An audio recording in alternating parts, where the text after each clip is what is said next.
मुदाकरात्तमोदकं सदा विमुक्तिसाधकं कलाधरावतंसकं विलासिलोकरक्षकम् अनायकैकनायकं विनाशितेवदैत्यकं नताशुभाशुनाशकं नमामि तं विनायकम् न तेतरातिभीकरं न बोधितार्कभास्वरं न मत्सुरारिनिर्जरं न ताधिकापदुद्धरं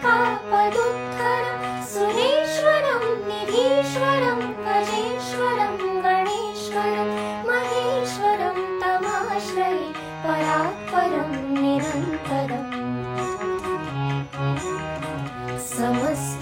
समस्तलोकशङ्करं निरस्तदैत्यकुञ्जरं दरेकरोदरं वरं वरेभवक्त्रमक्षरं कृपाकरं क्षमाकरं मुदाकरं यशस्करं मनस्करं नमस्कृता नमस्करोमि भास्वरम्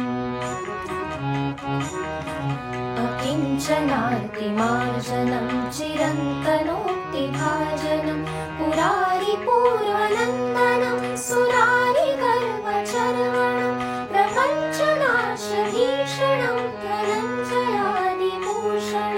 कपोलदानवारणं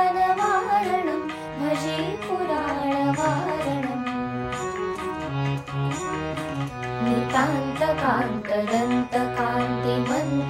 नितान्तकान्तदन्तकान्तिमन्तकान्तकात्मजम् अचिन्त्यरूपमन्तहीनमन्तराय कृन्तनं हृदन्तरे निरन्तरं वसन्तमेव योगिनं तमेकदन्तमेकमेव चिन्तयामि सन्ततम्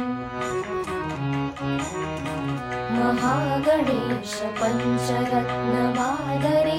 योऽन्वहं प्रजन्